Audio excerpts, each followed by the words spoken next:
So Mark and I decided to step away from the office and we made our way to Impact Force CQB. Our test subject for today will be the fully licensed by ASG KJ Works CZ PO9 duty version. We have both its magazines. So what do I mean by that? That means we have the CO2 mag and the green gas mag.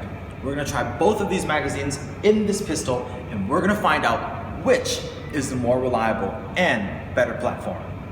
First off, we're going to test CO2.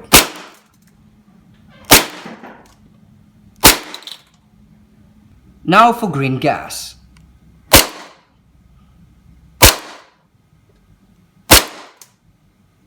Judging by what we've just seen, we know that in power-wise, the CO2 is 40 FPS higher than green gas, 360 to 320, meaning that CO2 wins this round. 1 point to CO2. Now we're going to do an accuracy and follow-up test. In this test, we are going to go back to the range, 30 meters out, we're going to take a shot at a target. For the follow-up test, we're going to double tap at the target.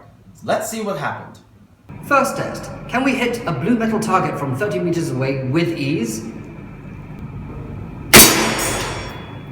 I can. It's down to you, Mark. That was Tim with the CO2. Now I'm up with the green gas. .2s, green gas, same pistol. Let's see if we can hit the target.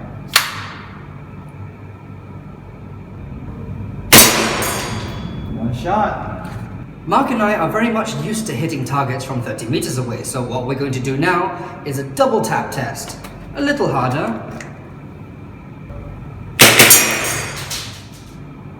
I'm not sure if I got it the second time round.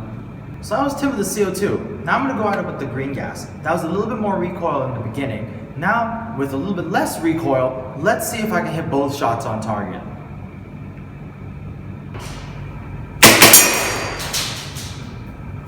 The next test we did was accuracy, and for accuracy, they both scored quite well, as they both hit the target 30 meters out. Yes, so we're both going to give them 1 point each.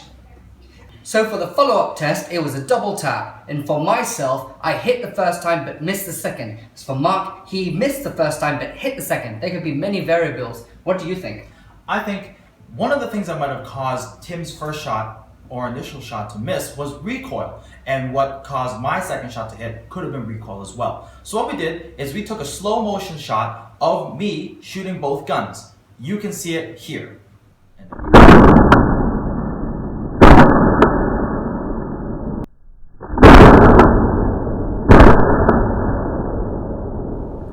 In the slow motion video, we can clearly see that the CO2 indeed did kick harder than the green gas, whereas green gas had a flatter recoil pattern. So that might have actually affected Tim's initial shot, causing it to miss, and then with the flatter pattern of green gas, I might have actually hit the follow-up. But since this is a follow-up test and his follow-up did hit, we're going to give the 1 point to green gas. Now for the cooldown test using the CO2 mag. I'm going to empty it and we're going to see what it's like in this room temperature.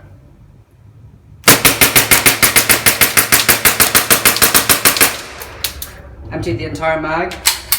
No issues on this end. It still felt like it can go through one entire magazine. That was CO2. Now we're going to give it a go with green gas. Let's see if we can finish off this whole magazine in one go.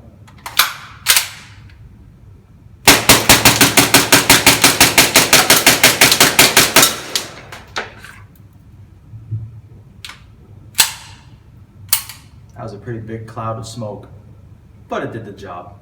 Now we're going to talk about consistency. When I put the duty pistol through one full mag of the CO2, it was very consistent throughout. It didn't seem like it was going to drop off at any point. I could possibly go through one more mag if I had the chance to.